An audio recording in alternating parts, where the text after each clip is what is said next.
absence? There are no apologies for absence this evening, Chairman. Thank you. And have we received any declarations of interest? No declarations of interest have been received with regard to items on this evening's agenda. Thank you. In which case we'll move to our first item of business, which is the handling of planning applications, and a response has been prepared to the complaint that was submitted by Councillor Berardi and residents. Mr. Leo. Thank you, Chairman. Obviously, members have before them a fairly detailed report, and that has been available for the public to look at in advance of this meeting. I wouldn't necessarily propose to go through my report page by page. I believe that it would be better, obviously, to respond to questions from members. But what I would propose to do, and this is principally for the benefit of members of the public this evening, is to explain to them the background to this matter and to advise them as to the issues that we will be dealing with this evening. So, this evening's committee and my report is into a complaint that was received by the Council in respect of its handling of a planning application with regard to a site which is commonly known as the Fairmont Hotel. That report alleged certain inappropriate behaviours on the part of the Council as a corporate body and officers of the Council. That report does not, and I would stress, does not purport to be a reconsideration of that planning application. It also does not purport to deal with any planning issues that may be still live in respect of that particular site. I stress that point for members of the public so that you are not under a misapprehension as to what this evening is dealing with. What I now propose to do is to move on to the report. Obviously, members of the public will see from the documents which have been published that an email was sent by one of the councillors of Runnymede to senior officers and councillors indicating that there were concerns about the manner in which a particular planning application had been dealt with. And in that email and that document, there were allegations made with regard to two particular issues. One was what is termed maladministration, and the other is misconduct in public office. What I've sought to do in my report is to explain for people who may not be familiar with either of those terms what those actual terms mean. And in essence, maladministration touches on the way in which a public body deals with a particular matter. It can be an application for something, it could be the provision of a service to an individual. That particular term is not defined in law, but there are certain characteristics that one would look at with regard to the way in which a matter is dealt with to determine if maladministration has taken place. And the public body that deals with maladministration is an organisation called the Local Government Ombudsman. And obviously members of the public can make complaints to that body once they've exhausted a complaint mechanism that a local authority or other public body may have in place. The second aspect of the complaint related to what is termed misconduct in public office.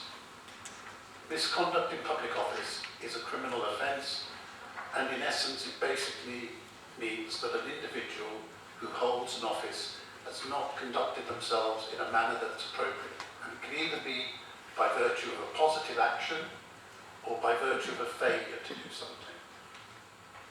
I'll pause there for a moment so people can take in what I just said.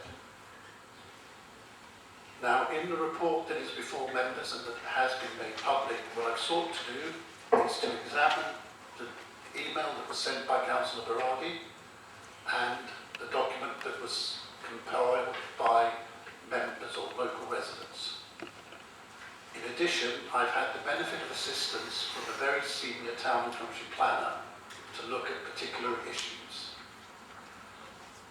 It is my conclusion that ultimately the email from Councillor Berardi and the document that was submitted by residents does not provide any evidence to support an accusation of maladministration on the part of the authority or its officers, and more importantly, it does not disclose evidence of a criminal offence of misconduct in public office. I appreciate that individuals who are familiar with the planning applications and issues revolving around the Fairmont Hotel may be concerned about those actions. But fundamentally this evening we are not considering planning issues relating to the Fairmont, but rather the manner in which the planning application was dealt with by the council and its officers. I think, Chairman, unless members particularly want me to go into any details with regard to my report, I'm more than happy to take questions. Thank you. So you say the report, it's your report, the report that was prepared by the third party that we engaged, and of course the original complaint had been circulated to all members from last Friday, so there has been an opportunity to absorb. I would consider the report has been taken as read, and we are in a position to move on to any questions and observations that would like to be raised from the committee. That said, I would like to make my own comments in respect of, I suppose, the circumstances in which we find ourselves, namely that where the integrity of the council and officers of a particular service have been brought into question, it is absolutely necessary that we have responded quickly and engaging a third party to ensure we have an independent investigation of the service being carried out. I personally would like to quote from the conclusions of the report of that third party investigation, just for the broader awareness of the room, as I appreciate we have a number of members of the public here who may not have had a chance to see the document. To cite from section 4 of the report on page 9, the initial and subsequent applications that allowed for the redevelopment of the hotel site were based on a sound consideration of Greenbelt and national planning policy issues. The very special circumstances identified were justified. I do not consider that there is any convincing evidence that the Planning Department deliberately sought to mislead the Runnymede Planning Committee or unduly favoured the applicant's case. The arguments advanced in the report to support the recommendation were reasonable and comprehensible. I consider that is a very clear-cut conclusion that supports the independence and sound functioning of our planning department, and would like to publicly express my support for them and the work that they have done. I consider similarly there is no grounds that has been evidenced here that can support the case of maladministration or misconduct. That said, we do have essentially an open recommendation in the report for us tonight, which is to determine as a committee what we believe the appropriate response to be messaged to Councillor Berardi through the Chief Executive is to be. Now open the floor to comments and questions from the committee on that basis. Councillor Howard. To be fair, I do think that as suggested, there is light on the press. Thank you, Chair, for allowing me to speak. I'm substituting for Councillor Mullins, who is currently overseas. I want to start by addressing the considerable bad feeling that this situation has created. This bad feeling can be felt on all sides of the conversation, including among those who work in our planning department, among councillors across the political groups, and among residents in Englefield Green. I thank the Chief Executive for commissioning Mr. Holland to put together this report in liaison with the monitoring officer of Runnymede Borough Council. It would seem that the scope of this report does not go beyond examining planning process, when the original complaint that Councillor Berardi raised on behalf of residents was clearly aimed at challenging potential maladministration. New evidence of potential development outside the scope of planning approval has come to light from the findings of an investigator who was commissioned by Englefield Green residents. I realise we are in a corporate management meeting, not a planning meeting. However, some of the concerns raised by this investigator can be correlated with the definition of maladministration, which the monitoring officer provides on page 8 of tonight's report. For example, there appears to be a number of large additions to the main building of the Fairmont Hotel, which are not recorded in any of the approved plans that are available on the Council's online planning portal. This is a major concern to residents and poses a significant question about the lawful status of the hotel itself. One of the examples of maladministration defined in tonight's report includes poor administrative practice. Furthermore, the residents investigator has discovered a number of engineering works that appear to have taken place across the sites, including a tarmac road and car parks, which again are not shown on any of the submitted plans. These works constitute potential breaches in Runnymede Greenbelt policy, and again on page 8, the monitoring officer makes it clear that maladministration can be defined to include the failure to adhere to or consider policy guidelines. I am concerned that it took a private investigator in the course of less than a month to identify potential breaches that could have been identified by the planning department, who have dealt with the owner of 3 sites across a number of years. In the short term, I would like to request that any future consideration of the current planning application, RU.22/1819, be suspended until the findings of the residents investigator have been fully explored by enforcement officers, with the conclusions made available to the general public. In the new municipal year, Councillor Berardi intends to put forward a motion to full council to reopen the maladministration complaint, with a new investigator to be appointed by councillors from Corporate Management Committee. He will specifically request that the new investigation includes an expanded brief that covers the findings of the residents investigator, as well as any further evidence of potential irregularity that may come to light.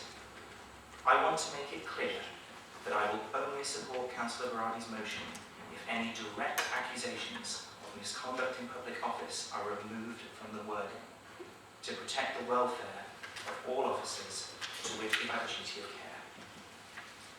The message that Enfield Green residents have sent, both to the planning department and to the Conservative administration, is that they are watching.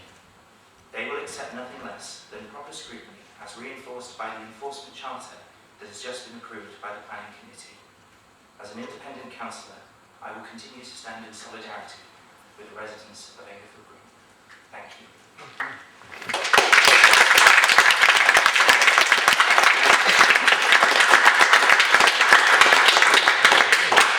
Thank you, Councillor Jenkins. I suppose to the 2 specific items you've raised, obviously Councillor Berardi is at liberty to submit a motion to full council in the new municipal year. But in response to your request to suspend any further consideration of the planning application, I believe that would go beyond the scope of what this committee is able to decide tonight. And I will just call on the monitoring officer to advise on that point. And if it leads with the other technical challenges you raised as part of your response. Thank you, Chairman. Thank you, Councillor Jenkins, for the issues you've raised.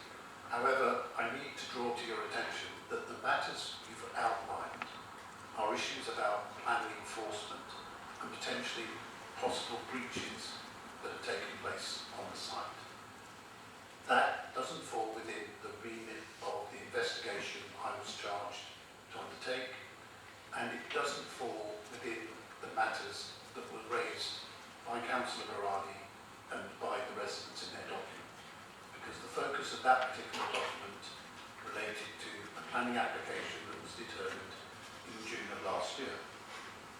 Obviously, if residents have discovered things that they believe are evidence of breaches of planning control, they can clearly be brought to the attention of the council, and the council will obviously investigate those issues to determine whether breaches are taking place. If there is a breach of planning legislation, that doesn't necessarily mean that maladministration has taken place.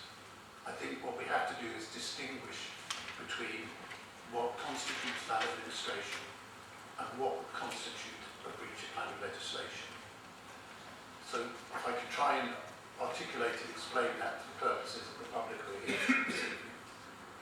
With regard to maladministration in the context of planning enforcement investigations, if a local authority sought to ignore a complaint, sought not to investigate it, or sought to not apply relevant internal policies, then that might constitute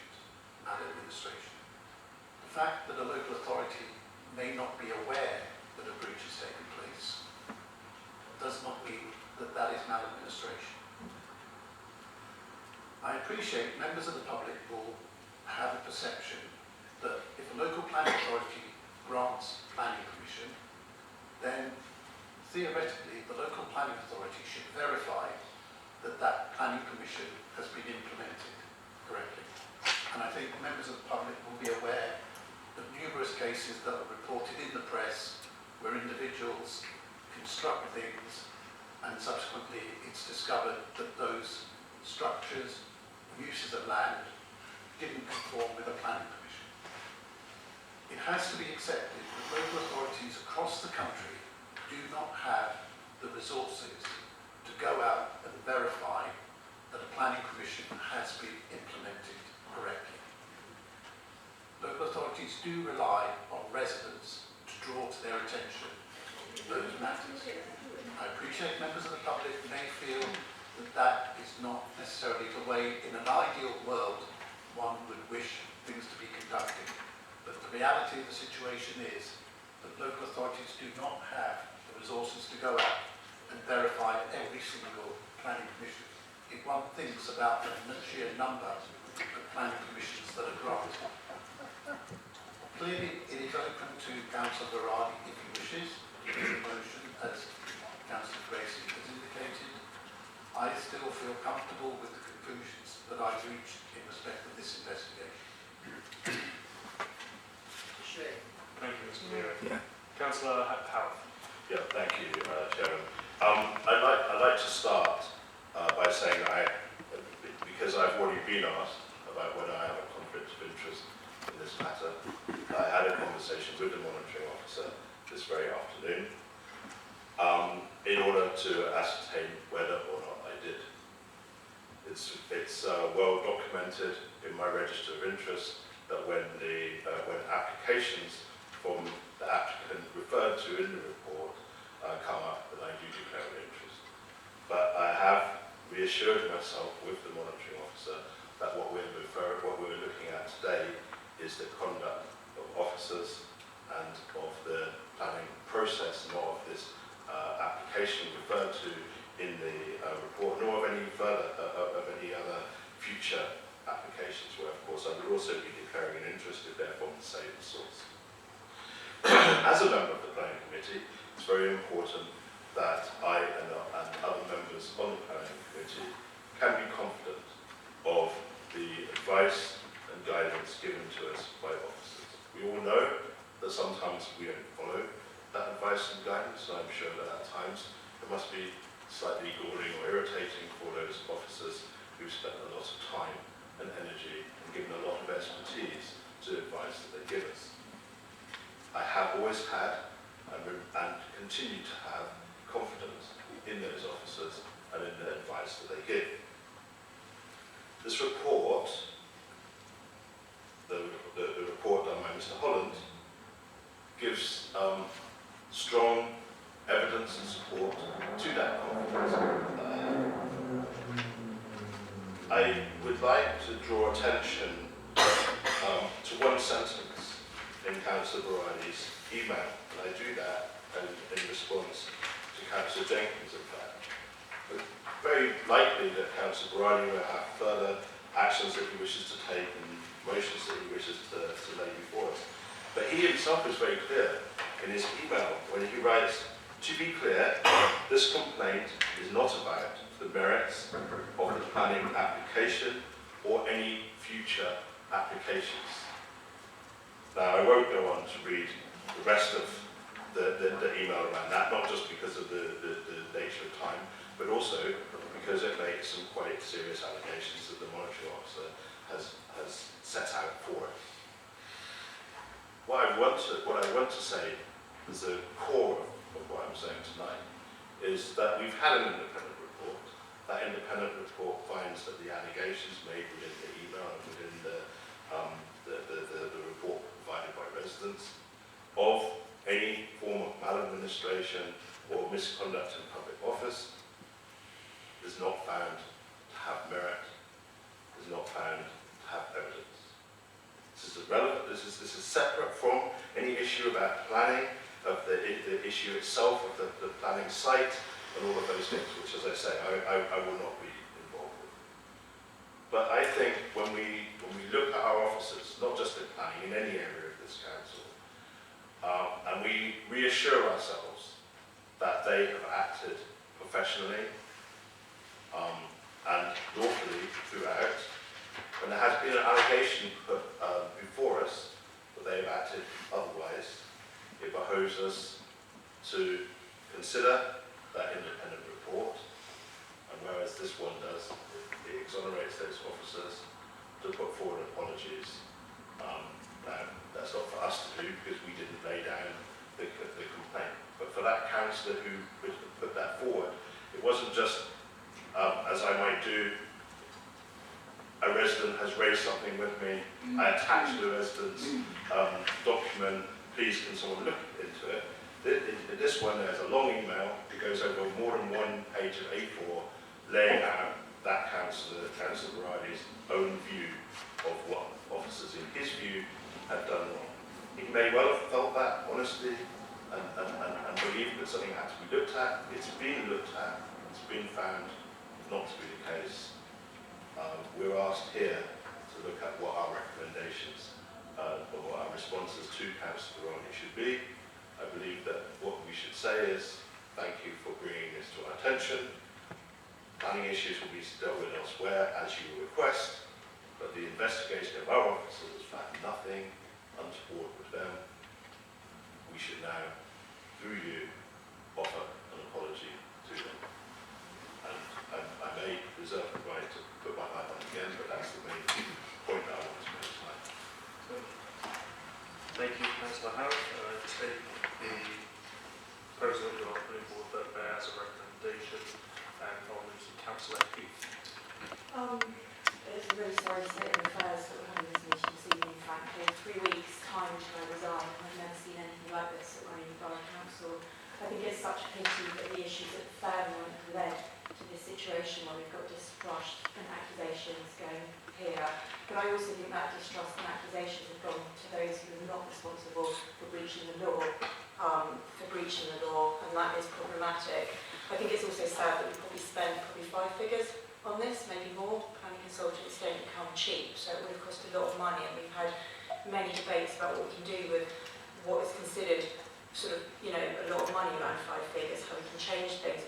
I think the point you made, Mario, distinguishing between maladministration and planning breaches that are dealt through with enforcement is incredibly important here. I'm really angry that we're in this situation broadly with what's gone on at the Fairmont. I'll be absolutely frank about that. I came to the last planning application about the tree houses and made the point there. I've made the point to people involved at the Fairmont, and I've made the point to other councillors and things as well, that it's a real pity. But I do think we've got to be very clear here. That is dealt through enforcement. Now, my understanding of the way that this was developed at the Fairmont was that they had a private provider for their building control, and that's perfectly legal and something that's done quite often. So the council was not the building control provider. It was not the one overseeing this. Please tell me if I'm incorrect there. So therefore, when they got the notification on the, I can't remember, 23rd of February or something, that there had been another planning breach, an enforcement case was immediately opened up.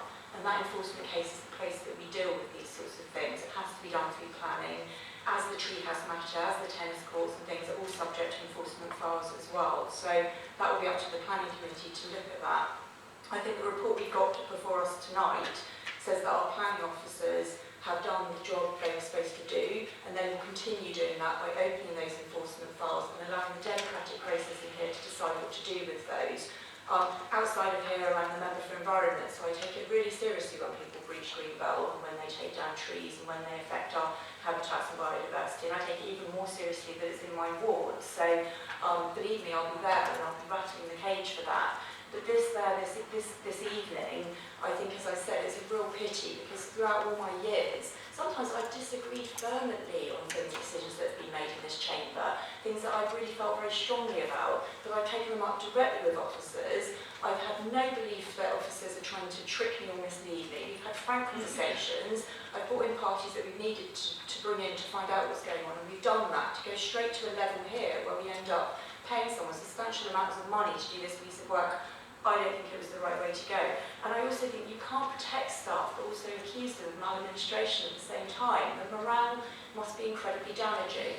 Now, with a broader hat on again, we have huge problems with recruitment, particularly in the planning space. It's often a reason why some authorities can't get officers of the standards and levels they want, because it's really hard to recruit them. So it is quite important that we have that open relationship with them, and where we think things aren't going in the way that we want them to go, or we think mistakes have been made, that we open up with really broad conversations which can be done through working groups, which can be done through other committees, which can be done in private meetings and things. So, you know, as I said, we're sitting here tonight, we've got a report.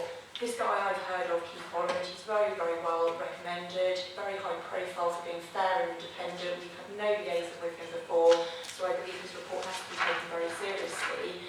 And again, I'll just reiterate, the enforcement stuff has to be taken incredibly seriously as well, but through the right routes. And we cannot mix the two together. So I apologise to our planning staff who I know would have been quite bruised by this. I don't really know what else to say. I know that residents are sitting behind us and they too are really, really affected by what's going on at the Fairmont and want to see things done in a proper way. That's how we will do it. So I support your recommendation, Chris, and I think we move on and tackle the enforcement issues which are most important to me. Thank you. Thank you, Councillor Heath. I'm mindful, you're exactly, Councillor Prescott is a member of the committee, but in the absence of Councillor Willingham. Thank you very much, Mr. Chairman. I'm Councillor Willingham. For the benefit of the public, I am the Chairman of the Planning Committee. It is unfortunate that I was not chairing the committee when this particular application came forward, and I was not in the chamber when Mr. Bassett had discussed. I think, as a member of the Planning Committee, the committee itself functions extremely well generally. I think that there is good morale across the committee, and there is generally good cross-party debate that takes place during the course of that committee. I like to feel as a chairman, and I hope Councillor White will support me on this, and I've always been very approachable, and indeed I've had long conversations with many members in that committee outside of the committee structure to discuss issues and problems that they may have. I was obviously incredibly shocked and extremely upset to read the email that came forward from Councillor Berardi. And in particular, it was indeed it was the 5th paragraph within that covering email that I found incredibly difficult to swallow. It is unquestionable in my mind that the comments made within that paragraph are without any form of evidence, without any form of basis, and utterly, totally false. That's my initial thoughts and my initial reactions. It is clear that the reports that have been produced by both our monitoring officer, who in himself is an extremely experienced legal individual, and indeed the external consultant that we've had to pay considerable sums of money to bring in to investigate this issue. That's how seriously this council takes this particular issue. So it's not just cast under the doormat and left there to gather dust. There is no question in my mind that this issue has been dealt with in an entirely professional manner. I'm proud to be chairman of the Planning Committee, and I am proud to work with our planning officers. Our planning department has been number 1 3 years nationally on the bounce for the number of upheld appeal decisions that it currently has. It is constantly in the top 3 of the Surrey Planning Department benchmarking services, and that's against the backdrop of incredibly difficult recruitment situations that we find ourselves in. Our planning team is an excellent planning team, and I fully support and endorse the work that it does. Planning decisions are emotive. We simply cannot get away from that fact. decisions that are made here in the council by the planning committee have major effects on residents. They are difficult decisions to make, of that there is no doubt. And sometimes those decisions are not banked by residents. They are not liked by residents. But that simply doesn't make the planning decision an incorrect decision to make. We have a whole tranche of planning legislation to consider, to take forward in our thoughts, and to give weight and balance to when decisions are made. And trust me, decisions are not made lightly. The planning committee is well trained. It has to have statutory, the members have to have statutory training to be on the planning committee. We have a number of technical briefings. We have a number of external training sessions, and that includes enforcement too.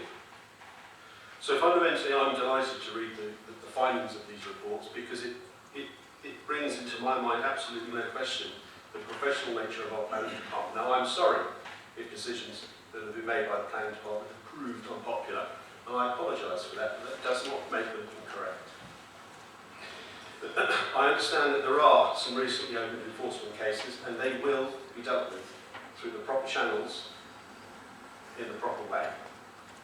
And I take great exception to further comments made by Councillor Jenkins, giving whiffs of continual maladministration accusations when clearly that is not the case.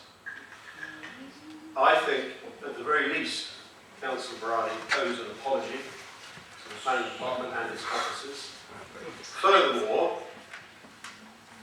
I actually believe that Councillor Berardi needs to consider his position as a councillor. I question his ability to act within the boundaries of the councillor code of conduct. You simply do not have the right to say whatever you want to whomever you want. We do not have that luxury as councillors. Councillor Berardi has a history. I question his motives, and I question his right to continue to be a councillor.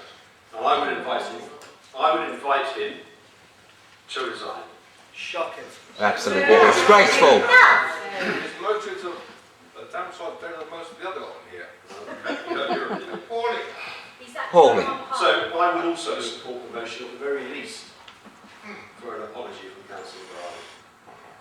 Thank you. Send the man a card. With all due respect to members of the public, I appreciate that the subject of planning is an emotive one. This is a public meeting, and we are very welcome. You are very welcome here to hear the debate. How this is debate is to be held amongst the councillors and elected representatives within your chamber, rather than within the public gallery. I would invite you to please keep your comments to yourselves and not to address the committee. Councillor Prescott. Thank you very much, I'm a ward councillor which the Fairmont Hotel sits in, and it's very clear that the discussion we're having this evening is not a planning discussion or planning enforcement discussion. However, it is one of conduct, misconduct, maladministration, and the way in which councillors as a whole kind of deal with officers. I myself have been asked to apologise to full council. I don't think it's the time or place to reiterate why, but I understand that in holding a high standard of conduct, sometimes you say the wrong thing at the wrong time and you make an apology to full council. Looking at Councillor Berardi's email, there are accusations of a planning nature, and they are dealt with within that juncture. However, they are accusations that have not gone through the proper channels. They, as we have found in this report, lack concrete evidence. Now, I fully agree with Councillor Heath, Councillor Howard and Councillor Winningale in terms of planning and the motive issue. I'm not here to discuss some might say the planning creep that might have had for the Fairmont Hotel. However, I agree with Councillor Heath. Councillor Heath's been a councillor for 17 years, and I've been a councillor for 12 years. Never seen anything like this in yet. I understand that, you know, councillors of the area get upset with planning, but I do not think that the planning team are lacking in their ability to do the role. And in many cases, matters of planning enforcement, I'm sure you remember matters such as Pat Farm that went on for many, many years and caused many emotive issues. I think the point of tonight is that whilst Councillor Berardi should be made to apologise to the council, to every councillor and to every officer for accusation of misconduct where it's been unfounded and accusation of maladministration where it has been unfounded. We as councillors do not sit within corporate rules. We don't get governed by corporate policies. I'm pretty sure this was done in a professional environment. That individual would be put in front of HR and there would be an investigation. Just a kind of point of order that I'd like Mr. Leo just to confirm on. I understand that public money has been spent on this investigation. There are two questions. First of all, is this budgeted this year?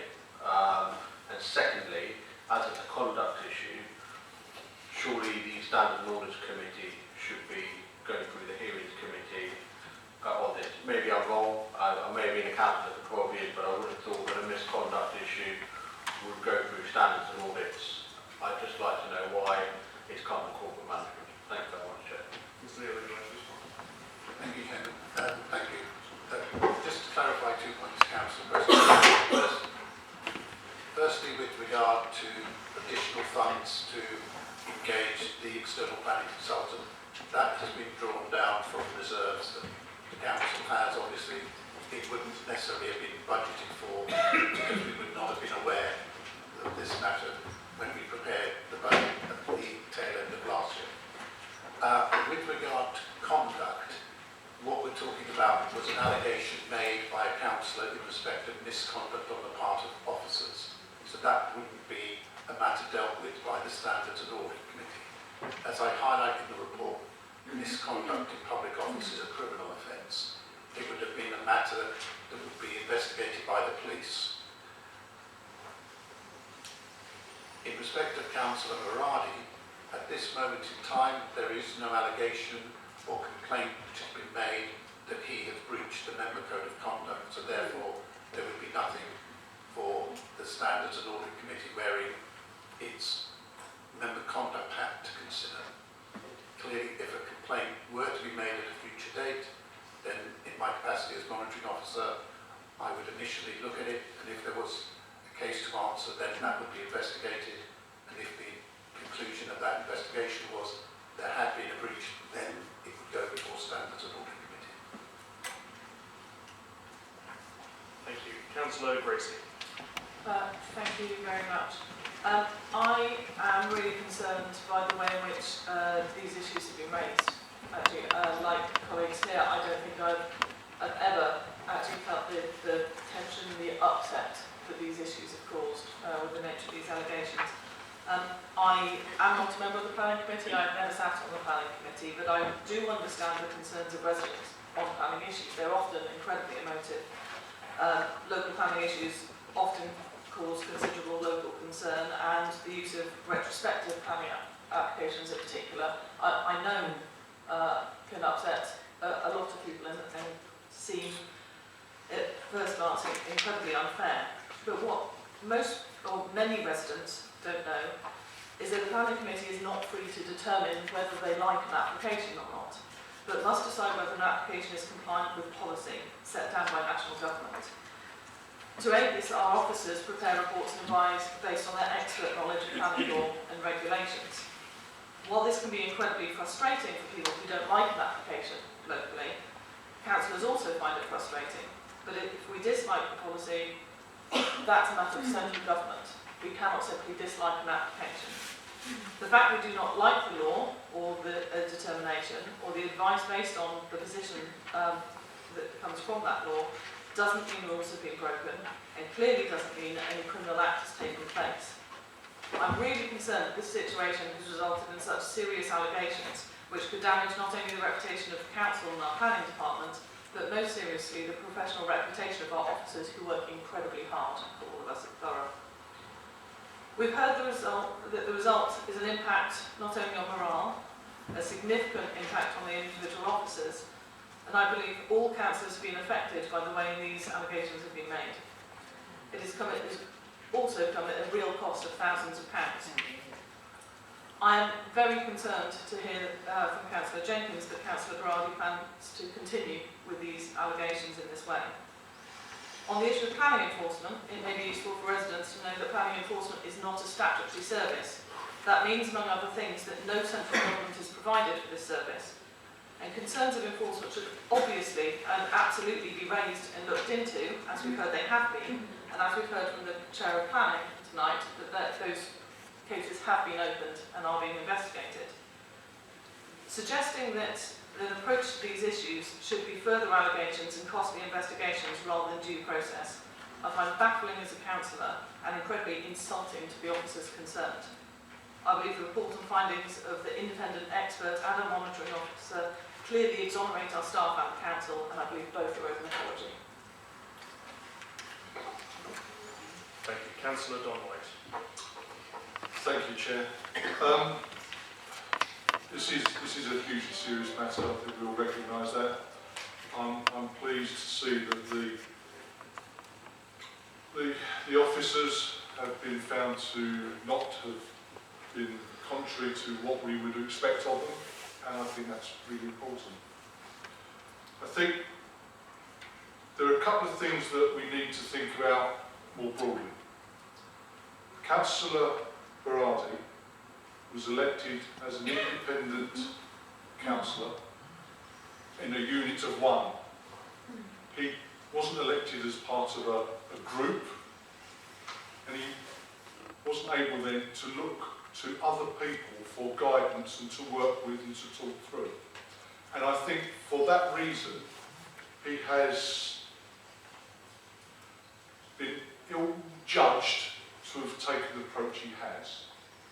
And I think there is potentially a learning opportunity here that where we have lone councillors without a group, that we, through the induction process, think about how we can explain to them the hierarchy of raising issues and problems, and possibly even to provide new single independent councillors or single party councillors with some form of a mentor that they can turn to in confidence to help them with real problems. Clearly, the number of people here today, there is a problem.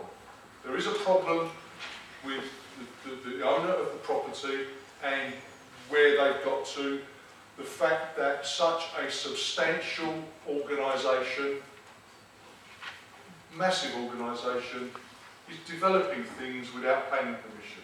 An organisation of that nature should not be looking to do things and get retrospective planning permission. That is hugely frustrating to the residents.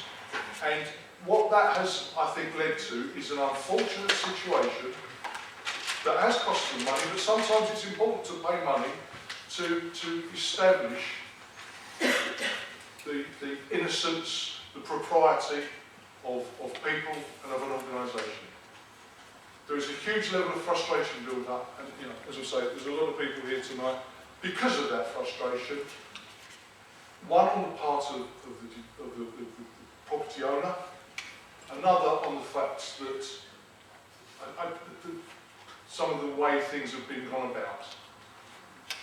I think that we need to not be too, I think by all means be critical, but I think we need to look at our organisation, the way it works, and how it can better support new councillors so that we don't get to this extreme situation so quickly in future, to avoid the upset, the cost, and in order to be able to work more constructively and proactively.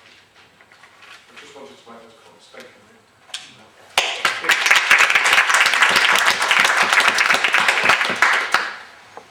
Councillor White. I'm certainly taking on board your comments, and to the extent where we can look to improve the onboarding approach that new councillors are subject to, we can always look to improve and refine that. However, I would comment just for the awareness of members of the public, all new councillors, whether or not they are a member of a political party or stand as a lone independent councillor, are invited, and indeed Councillor Berardi did attend a full-day orientation session which was run by the monitoring officer, at which the due process is for setting out a number of issues, including the raising of motions, the raising of minority items of business, and indeed the raising of complaints could be carried out. I would also comment that Councillor Berardi is not a lone representative of the ward that he represents. He is he co-represents alongside Councillor Heath, who is one of our longest standing councillors, and whom he could have engaged to discuss how such concerns, if he felt that they were there, could be raised in an appropriate manner.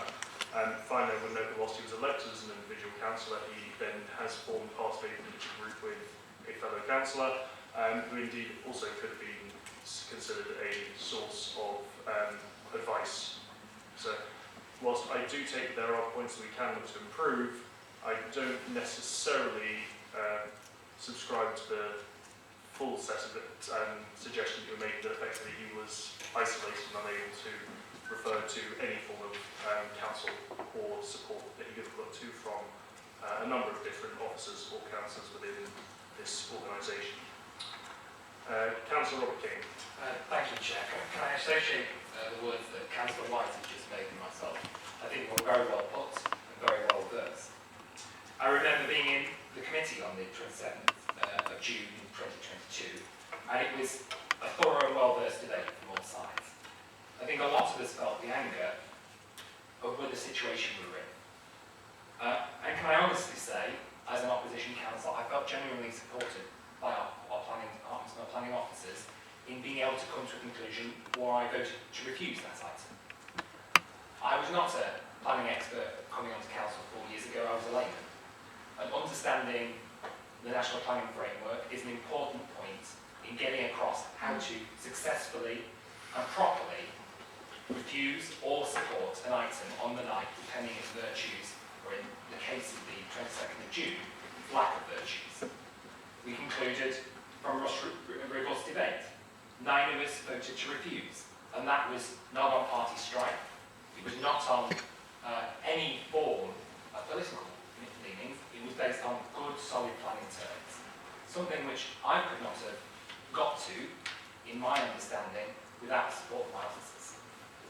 Indeed, more recently, and it's good to give background in your own ward, I felt supported on a planning application in my ward, where we came to the conclusion to refuse that because of good advice, meeting on recorded times when we met the developer, so my residents knew that I was meeting with a planning officer present, and it was well documented. I felt protected by that, but I also supported I could better represent my residents by understanding the skill and expertise my planning officers brought. Do I think, as an organisation, we can always do things better? Absolutely.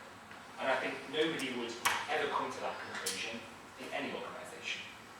As is stated, we could be better funded to look at our planning enforcement team by national government. Any authority is in that position.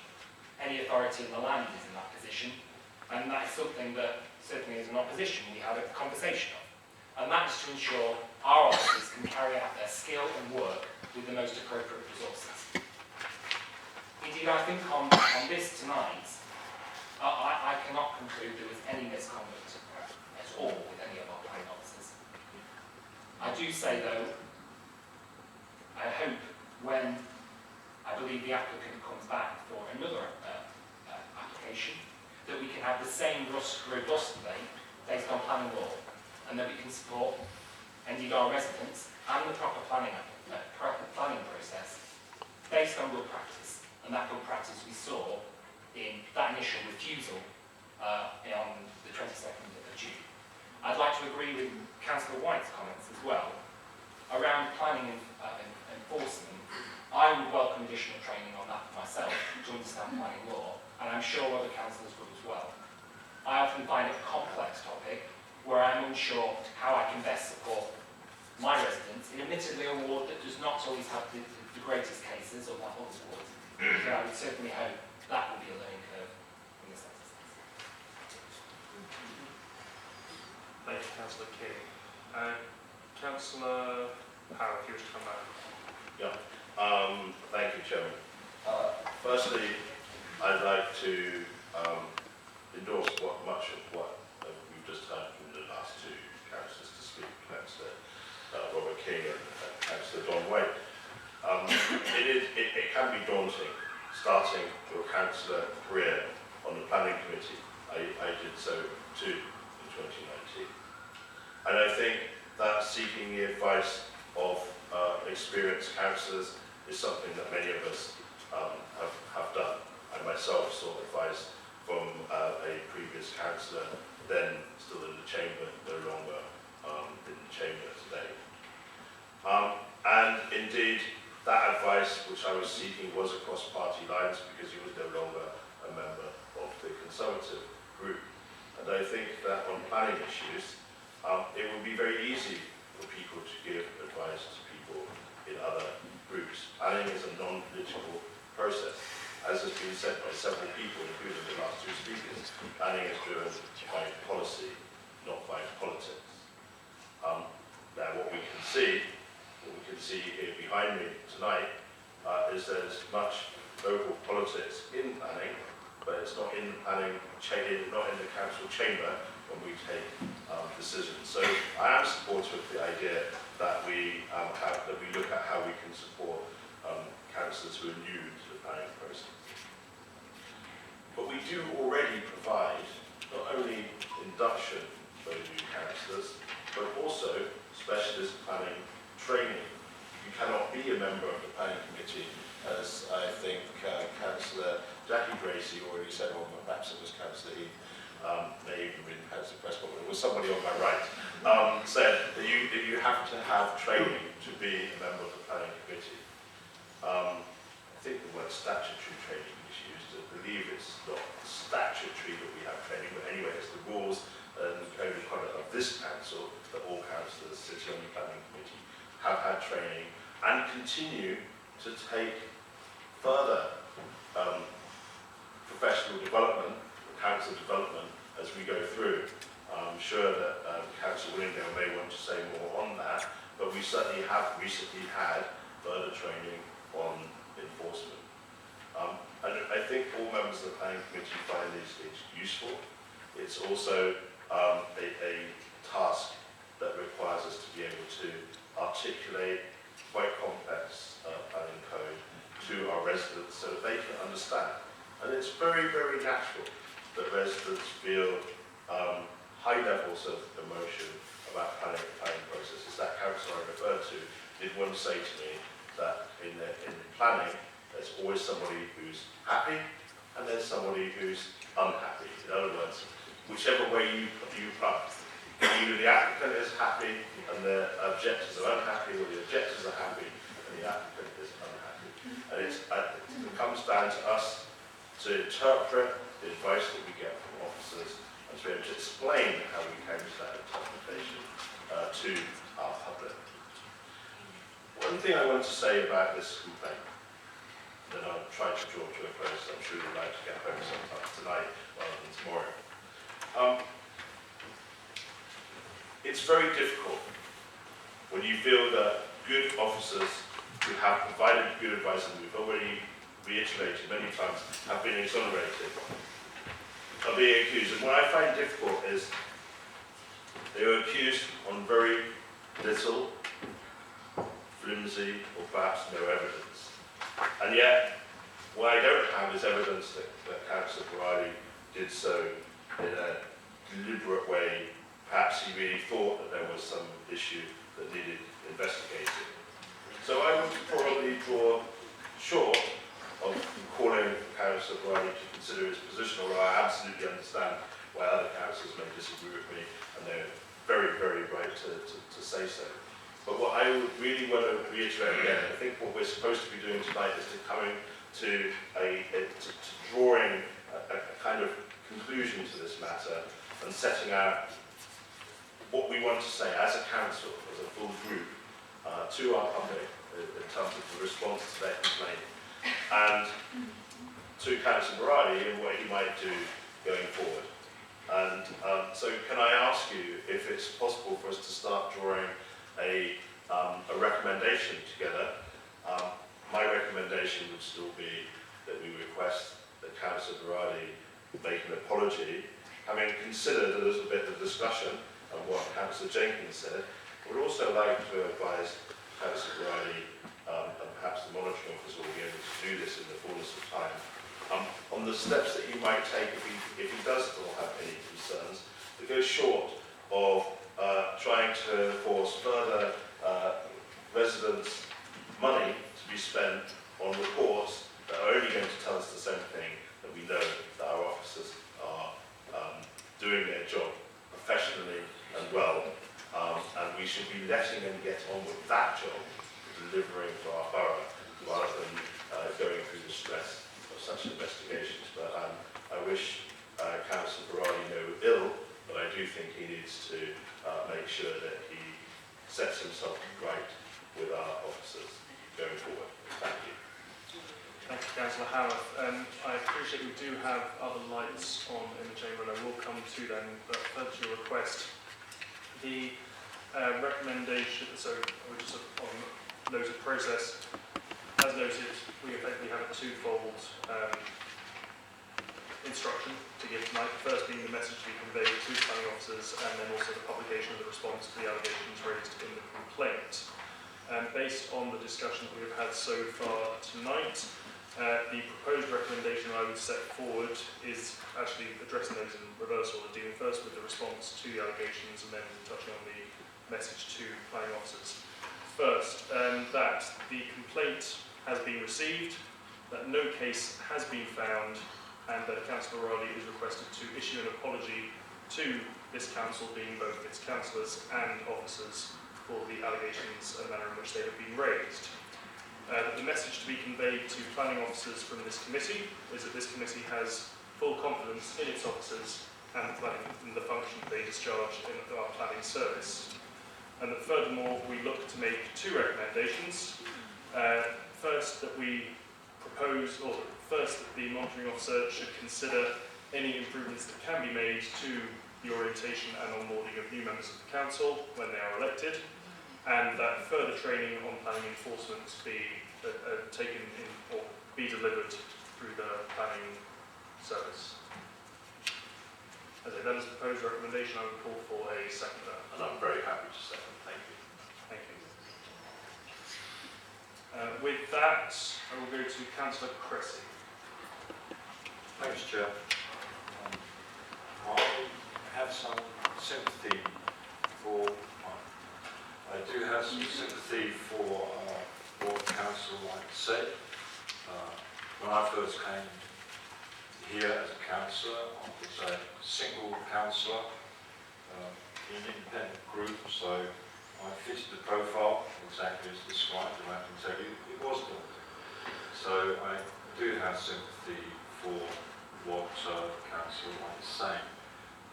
However, over time I did find friends and I did get to meet people, and I've always felt very welcome here. So it's not something that is a problem which is over a long period of time. So maybe there might be something that could be put in place for the first month or two, some mentoring type thing that might be useful. I'm also pleased about the conclusion that the report came to. And it's really great. I support the officers, and I have a great respect for them. I've always had a great working relationship with the officers in planning and for other officers in other parts of the organisation. So I'm very pleased that this report has exonerated all the officers. Thank you very much. Thank you. Councillor Nigel. Thank you, Mr. Chairman. I'll try to be brief. About 5 years ago, a planning application came up in April Green, bought by Danehurst, who wanted to build 162 student accommodations in the heart of the village. It's absolutely the last thing Green needed then, it's the last thing we need now. At the time, I had never been to a planning meeting, and I was determined to fight this particular application, and I actually made an appointment with our senior planning team, very same people who had submitted the report to the upcoming planning meeting. And to my astonishment, they told me exactly how I should go about fighting that report. But they were very frank, very open to me. It was an amazing meeting, actually. We came away from that. We ended up getting over 300 letters of objection from people across the village, all of which were well written. And then on the night itself of planning, we won. And that's in my naive mind at the time. I thought that was the end of it. We won 13-2 on the night. I didn't realise, of course, that there would be an appeal. We then spent the next 6 months trying to put together a document to fight that appeal. And in the end, Danehurst, they won the appeal and the building went up. And I have to say, for 6 months after that, I was absolutely furious. I mean, really, really upset. And even now, when I'm a kind and happy man, I look through the curtains and see the building across the road, I'm still irked 5 years later. But what I didn't do was accuse our officers of misconduct. Now, as this report very clearly says, that is a criminal offence. It carries a custodial sentence. And what upsets me so much about this is that it doesn't matter how innocent you are. If any man or woman is put in the dock, for that fleeting moment, anything can happen. Their reputations could be sworn, and you could even, who knows how this could have gone against our officers, simply because the independent inspector that came in to judge the case could have come in with preconceived ideas. We don't know. I know that plenty of our planning applications have got on the back burner, applications for people to redo their garages or to build conservatories went on the back burner while this case is happening. We know that it has affected the morale of our planning officers, who do an incredibly difficult job, because as Councillor Willingham said, it is a very emotive subject. And nothing divides communities, even streets, more than planning applications, even neighbours. So I don't envy their task. Just so we all understand, this has cost us £8,000. To be here tonight, to have this investigation, to have this report in front of us, has cost £8,000. That's £8,000 that has come out of Runnymede Borough Council's kitty, that's taxpayers' money. To me, that is an outrageous waste of cash. Councillor Berardi's email that came through in January was extraordinary. I mean, I'm looking at it now, I still cannot believe that an elected member could send something as dangerous as that, coupled with the fact that, as it says in the report, if you're going to accuse members of an organisation of corruption, you don't write to them all and tell them that prior to the accusation going in itself. That in itself was naive.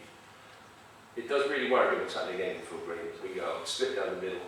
There is some very strong opinion about the hotel, which one would hope that the planning committee will address, that any infringements that have actually happened will be seen to properly and professionally. But as an Englefield Green councillor, I'm embarrassed by this. And I know there's plenty of people in the public gallery who support Councillor Berardi. Someone said he represents us. If you're going to represent the village, as I have done for the last 7 years in Englefield Green, you have to have a convivial relationship with the officers. That's the only way you can get anything done on behalf of your residents. I know that Councillor Berardi no longer has that relationship because I speak to other officers in my position as a chair of another committee, and I know how much upset this has caused as it's rippled through the building. I've been out with Andre. He is a charming fellow. He's a nice guy, but he changes when he's hunched over his computer, and he must apologise for this, because this is unprecedented. This has caused a tremendous amount of upset. We've lost £8,000 in the process. And in terms of them, I don't think we've taken the debate any further in a positive sense at all. I'm very disappointed by all of this, I have to say, and I will definitely back the amended recommendation this evening. Thank you, Councillor King. Councillor Jenkins. Thank you, Chair. I believe, correct me if I'm wrong, but I believe the monitoring officer suggested earlier that it is up to residents to draw attention to potential planning issues. They have drawn attention, that is why there are concerns were reported to the corporate head and to planning committee members. I believe that was happened towards the end of February. I think it is important, given the significance of that report, which was several pages long, that any future application on this site should be judged fairly. I know it's probably not in the scope of tonight's debate, but I would appreciate it if the leader of the council could communicate this view to the corporate head, that the investigations need to be concluded and the findings published before any future planning decisions are made. Now, going back to this report, and I know there are probably a few people here who are going to disagree, but I think the only thing Councillor Berardi is guilty of is representing his residents, and he should not be made to give an apology. Yes. Nobody, neither councillors or residents, have done anything wrong by drawing attention to potential issues. It is not offensive to point out potential mistakes. Ultimately, local democracy doesn't work if residents don't feel they can raise things through their councillors. And I would remind my colleagues that Councillor Berardi did not solely write the maladministration complaint, he raised it on behalf of residents. Now, I appreciate what Councillor Nigel King has said about the impact on officers, I do. But any public service professional can be investigated if an issue is identified. That is just common practice. If a nurse failed to give their patient the wrong medicine, either completely innocently or maliciously, they would have to be investigated, and the same principle applies here. It really is as simple as that. And I would like a named vote on tonight's recommendation. Thank you.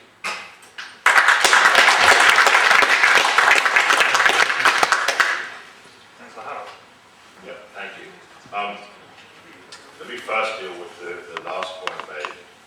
Of course, if a nurse fails to give medication, there'll be an investigation because the nurse could have made a mistake. What this report tells us is that our officers made no mistake.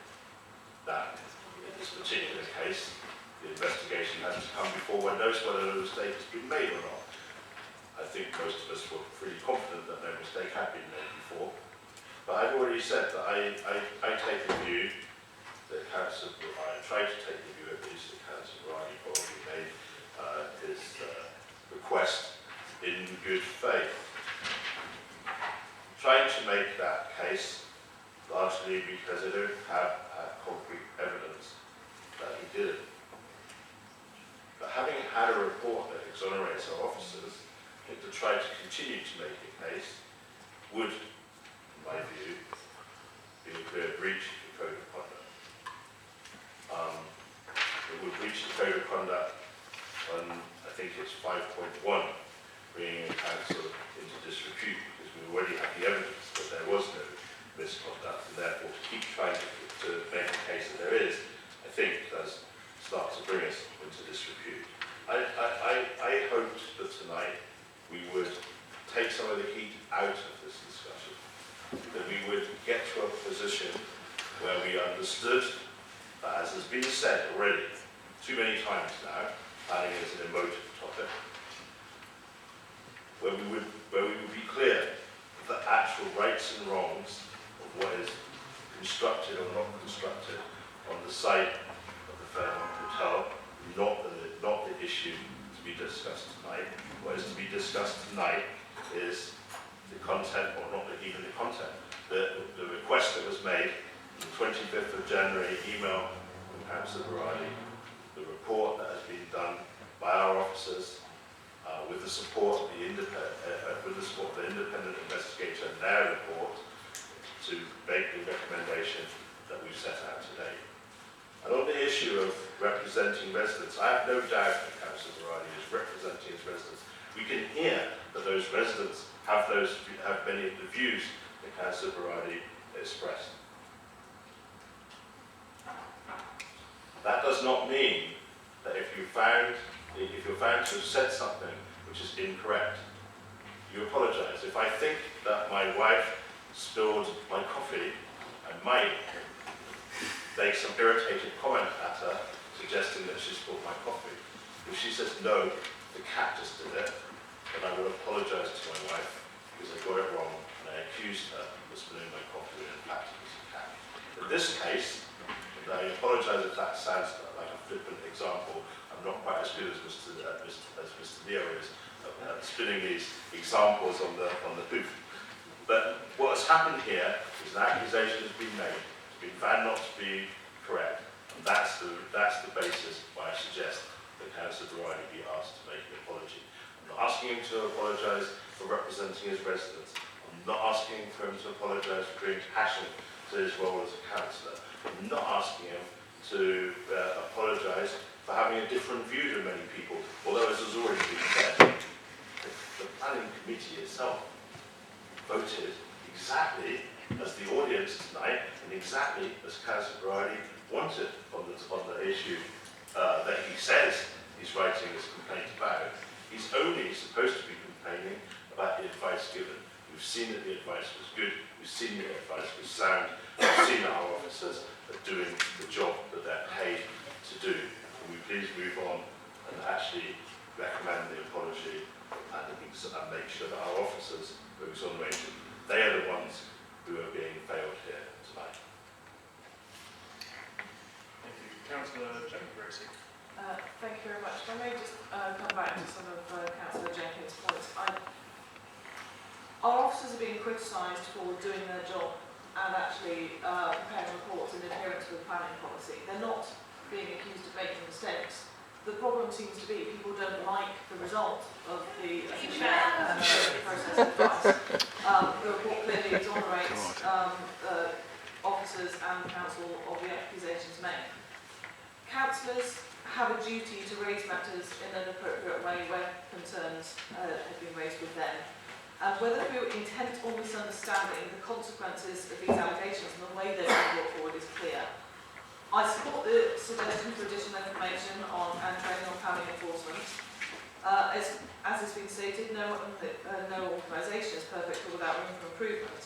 But where our actions have fallen short of standards or caused harm, I believe it is right we apologise in whatever walk of life, and therefore we support the recommendations tonight. Thank you. Councillor Prescott. Thank you very much, Chair. I've been patiently waiting as a non-member of the committee. I think there are really two parallel threats here. First of all, the kind of rules-based framework in which the planning is done. And it's clear the planning application, planning enforcement is there is a large business developing a high-end luxury hotel and they have gone beyond the boundaries of what the national planning legislation may or may not have done and various expectations. I agree with Councillor Howard. When the last planning application came, that was refused, and I understand the applicant is putting another application in. That is fully within the remit of the planning system. But I would like to remind the committee is that before the last planning application came through, Councillor Berardi put a post on Facebook with a video that went on for a good 5 to 8 minutes.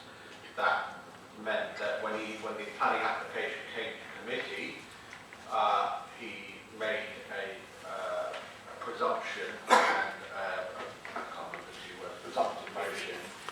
He then recused himself from the committee that night and sat in the public gallery. I understand that he's also been asked to verbally apologise to the planning officers over another matter. So I fully understand Councillor White's thing is that a new councillor, he is a councillor who is clearly has support of a lot of the residents. He is a strong environmental activist. I tried to email him the other day. He's currently in the Amazon rainforest. It's a shame that he couldn't be here tonight in this committee. But I do think is when you talk about the other threat, and that is conduct of a councillor. He signed up to be a councillor, he got elected to be a councillor, he did the training as a councillor, he went to planning training. He is just like any other councillor in this room. He is bound by the same rules, responsibilities and accountabilities as any elected individual is there to do.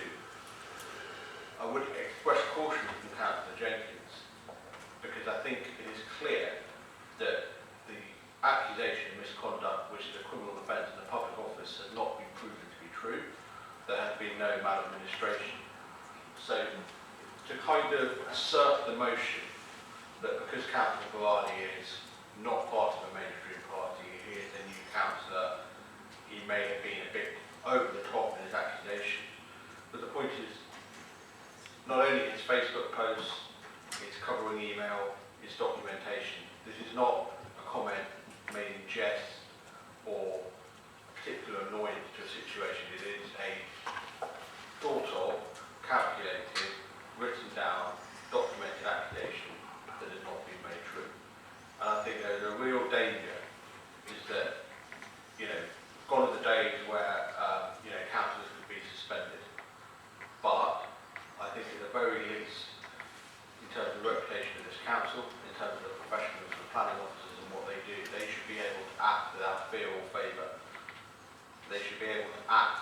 planning judgment without accusations, false accusations of misconduct from maladministration. I think at the very least you should be asked to apologise to full council, because I don't think any other councillor, having perhaps been trained, been advised or been warned, would act in the same manner. Thank you, Chair. Thank you, Councillor Prescott. Councillor Williams, I can see your lights, but I will come to you before the end of the day, but I will move to members of the committee first and come back to you. Councillor Heath. Thank you. Just a quick question which you might not be able to answer. This whole process, would it have any impact on us in regards to the enforcement, i.e. the applicant saying that we have, I don't know, formed a position or gone beyond our remit or anything like that? It means that our control over this whole situation is taken out of our hands and put into another space legally. Is there any sort of legal... I can reassure members, no. The ability of the authority to deal with the enforcement matter still remains within its jurisdiction. Good to know, thank you. And Councillor Thanks, Chair. Can I correct something which I thought Councillor Jenkins said quite clearly, that he did not believe it was a misconduct. And I think that's really important, because that is a legal term, right? That's where I had most of my reading around in the report, and that's how I came to the conclusion I said. I don't think tonight really should be about anything other than looking at whether that misconduct or misadministration was conducted by planning officers. It shouldn't be around individuals or what we deem as their appropriate action. That could be dealt with by that individual. I would feel more confident tonight not making a kangaroo decision on the individual councillor and what his conduct is doing, but on making the conduct about whether we deem our planning officers to be above board, which I absolutely do. And that should be the only thing that's in our conclusions tonight, because that gives me confident that we've concluded on the report independently, and I stand by what our monitoring officer and the independent town planner has said. But I don't think we go beyond our scope here in this committee tonight on making any ruling on any judgment of the councillor. It's about our planning officers, and that's most important, because that's what we rely on for our opinion. And also, I think the perception, if we go beyond that, is that we are after blood, that we are not. We're here tonight, we are after to determine whether our planning officers are acting within their remit. They absolutely are, and that should be the only conclusion. Thank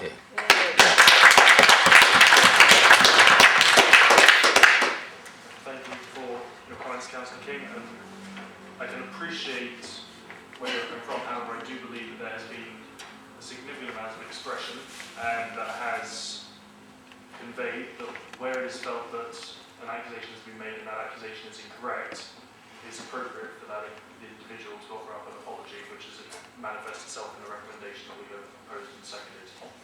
I appreciate that, Chair. Thank you for allowing me to come back.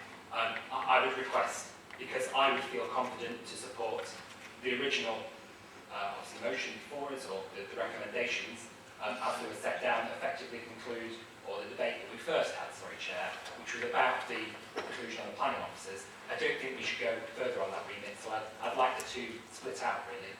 If there was further action on a different day of committee, that's a different matter. But to be very clear that this should only assess our planning officers and their conduct, nothing more. I believe we are absolutely. I'm happy to have the recommendations split on that basis in the vote of the Councillor Howard. Yeah, sorry. Just very quickly, you've already ruled that we can split the vote. That's fine. I would just say that the recommendation does ask us to consider the response prepared by the monitoring officer, and I think that considering the response results in us making a statement to our planning officials that they have acted entirely correctly in terms of providing advice, etc. It does also say, and formulate a response to Councillor Berardi and local residents. And it's the formulating the response to Councillor Berardi where I think we're requesting an apology. We're not mandating an apology, we're requesting an apology. There are places within this council where that request can be made rather more strongly. But that's not the remit of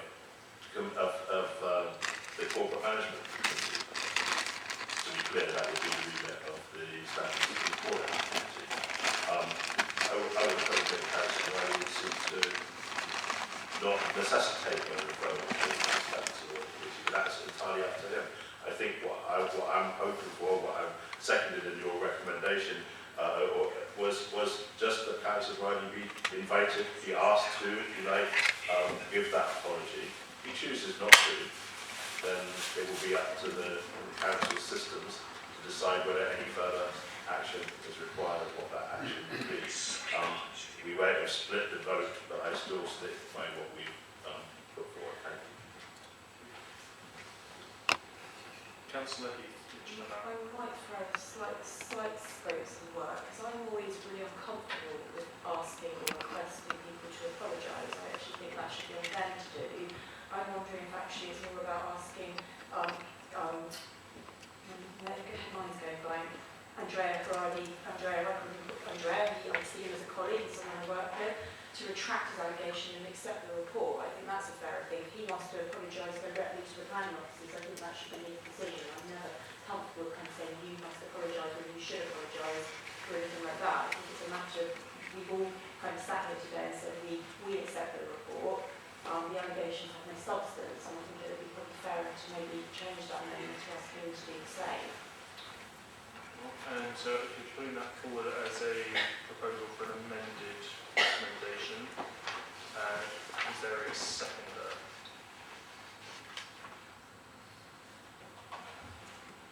Councillor Berardi. I will second that. Okay.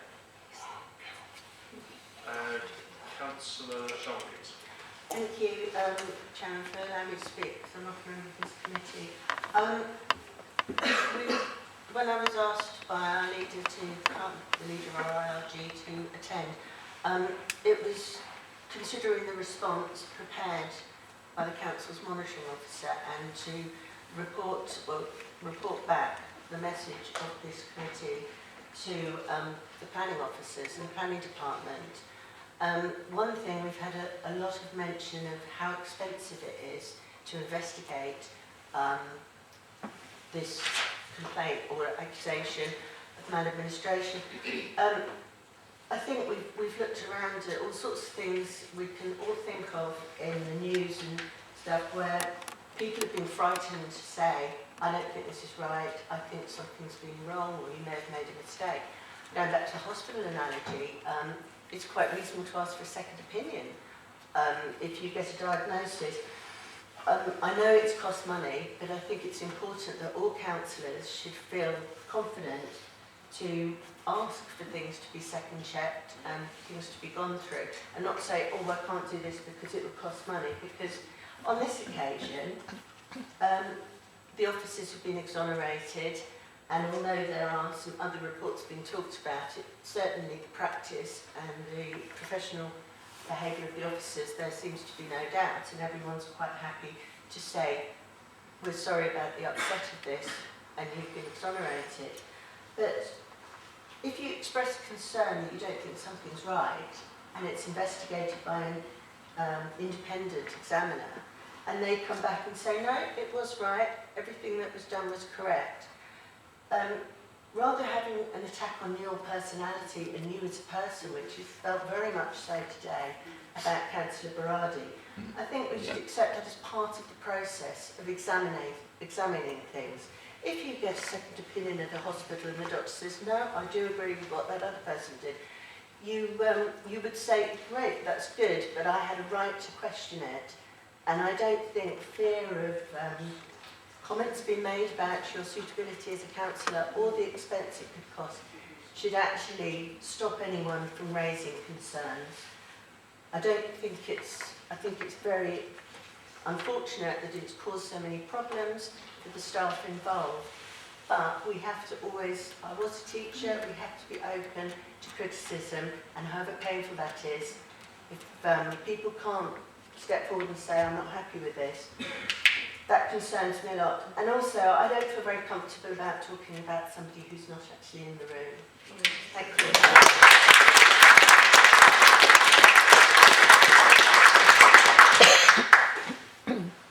Councillor Donway. Thank you, Chair. I'd just like to thank Councillor Williams for her words there. I think they're very important, and it is important that people, if they fear feel there is something serious to be addressed, then they raise their voice. Whether that's done in the right way on this occasion is a different matter. I am concerned that we request an apology, because what that does, that means we're putting in a process, and that if Councillor Berardi would make an apology anyway, he's just doing something that he's been told to do, rather than doing a heartfelt apology and trying to build bridges. And that would be patently obvious to the people receiving that apology. He's not doing it out of free will, because he wants to, because he wished he'd done something slightly different, or he's concerned about the upset. And I think for that reason we ought not to be instructing and requesting an apology. I think we should leave scope and space for him to do it in the way he thinks appropriate to build bridges going forward. Thank you.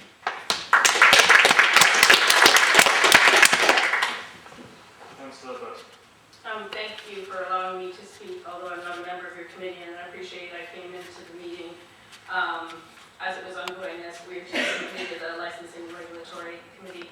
I just wanted to support the comments from Robert King regarding the separation of the two elements. I think absolutely the report has clarified that the officers have been exonerated. I sat in on that planning committee.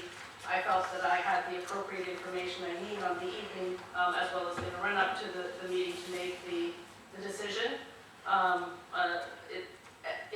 hand. And I think that we have to be very careful about setting expectation as councillors. So I think it's very important that, in terms of being realistic when we're advising our residents on what can and cannot be done within the planning framework, it is one of the most frustrating and at times emotional, because it's our homes, it's where we live, subjects that I've had to deal with in my career, and I can appreciate why people get so upset.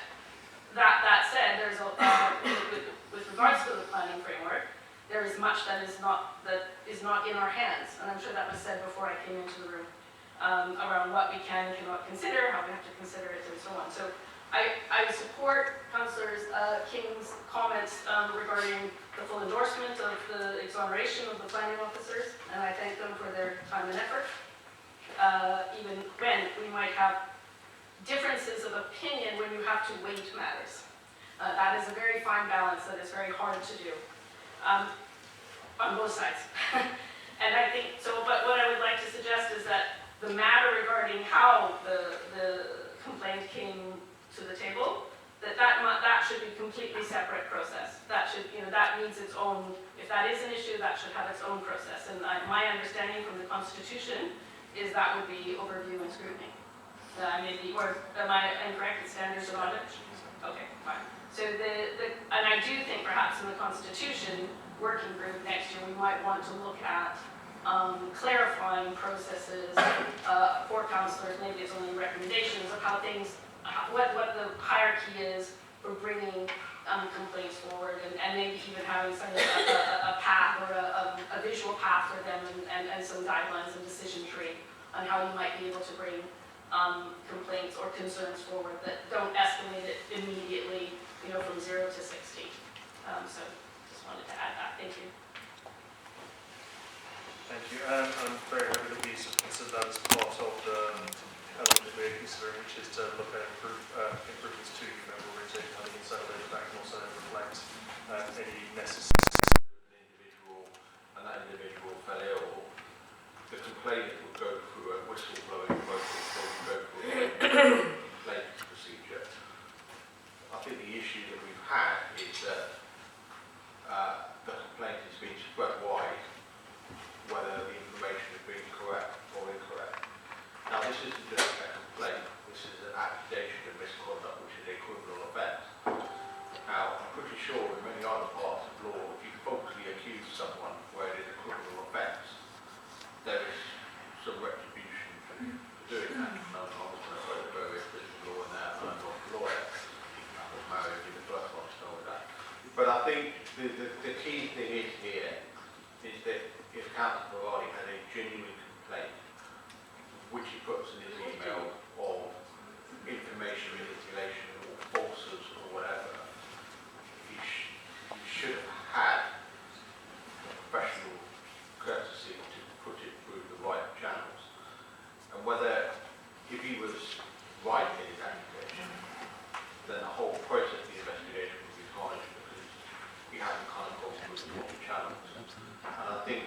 that is the real issue here. It's not so much the planning issues. I agree that he should be asked to apologise, whether he does apologise is up to his own free will to apologise. But I think at the very least, it's been proven that what he has said has not been correct, and that should be the very baseline of what this committee recommends done. And Councillor. Yeah, thank you.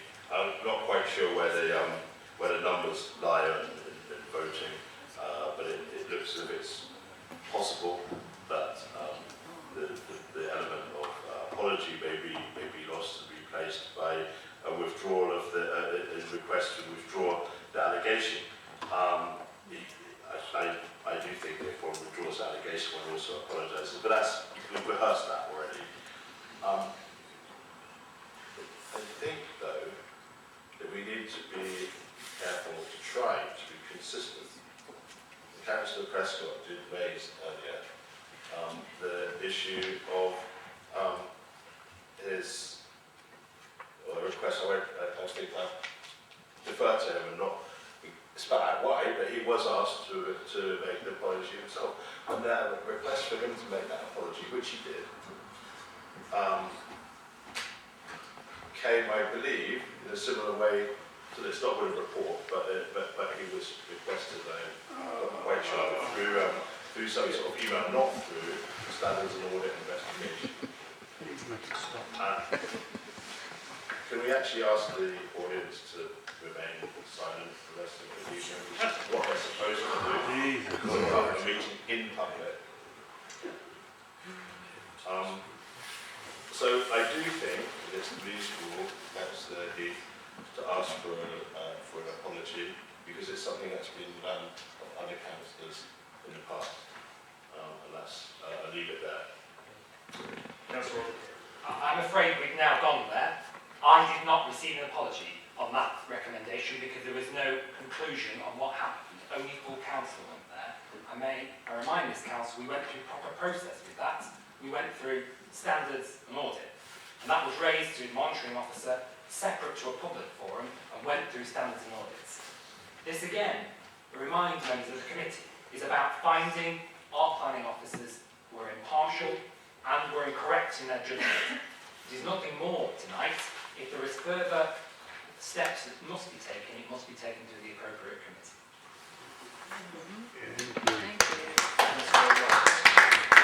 Thank you. Thank you. To raise the previous incident, I find quite bizarre, given that the then leader swore at the full council, at the rest of the council. So that was a case of apology appropriate. That was a very fundamentally different situation to this. And Councillor Heath. I think the point of the evening is for us to all agree, and hopefully for Councillor Berardi to agree as well, that the allegations were wrong, the report must be accepted, and we must move forward and deal with the issues, as I said earlier, that are most important to me, which is the enforcement, a separate conversation. I think I have to take the view that, okay, we may have had an apology or maybe not, but a forced apology is never a good thing, and I would count on Councillor Berardi doing the right thing and giving a genuine apology to those that he has offended or upset in this circumstance. I think the most important thing is that we clear the water here and say we are a decent council with a good planning team trying to do the right thing by our residents. That's my ultimate want from this, and that we can come together and get on with the job at hand. So, apology or not, I'm afraid I'm not going to retract my amendment, because I think that's where we need to be tonight. I think the apology is a side show, to be honest.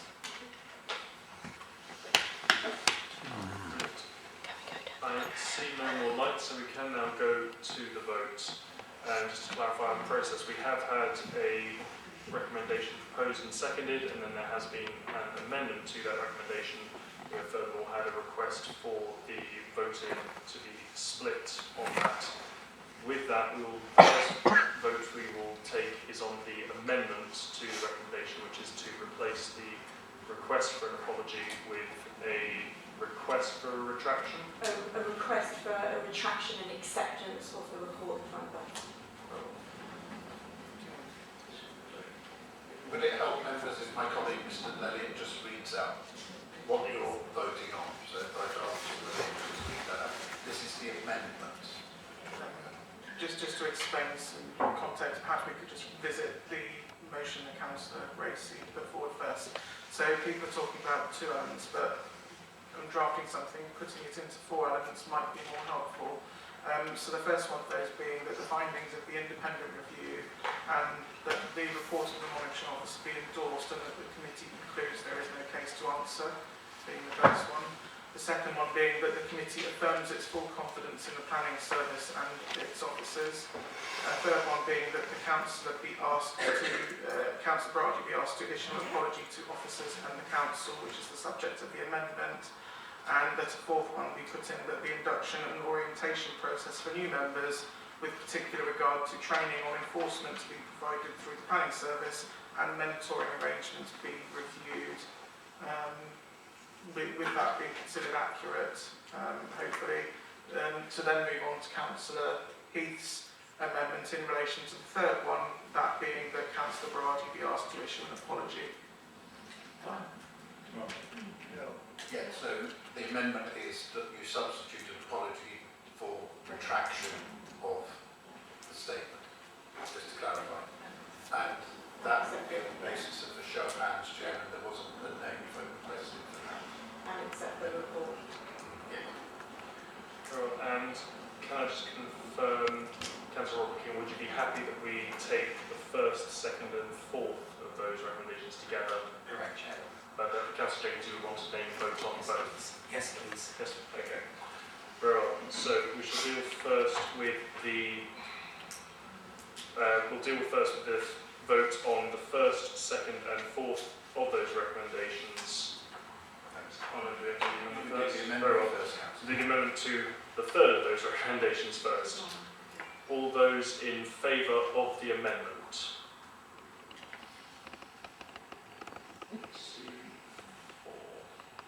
All those against the amendment?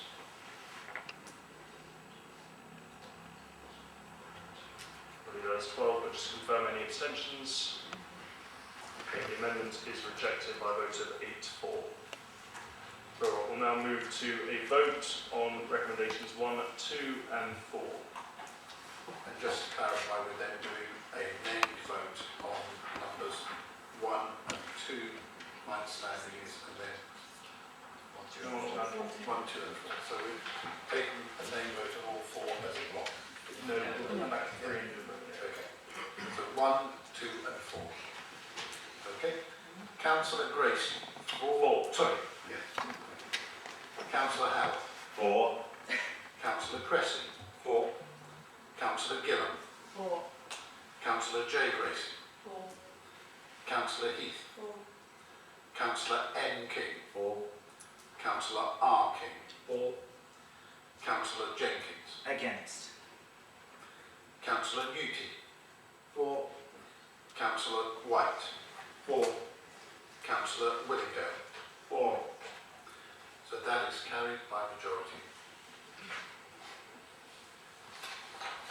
We're now doing a named vote on number 3. Councillor T. Gracie. 4. Councillor Howard. 4. Councillor Cressy. 4. Councillor Gillam. Abstain. Councillor J. Gracie. 4. Councillor Heath. Abstain. Councillor N. King. 4. Councillor R. King. Abstain. Councillor Jenkins. Against.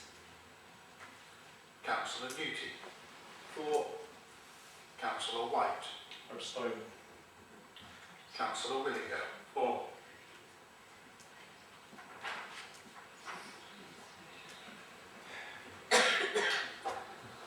So, Chairman, the voting was 7 in favour, 1 against and 4 abstentions.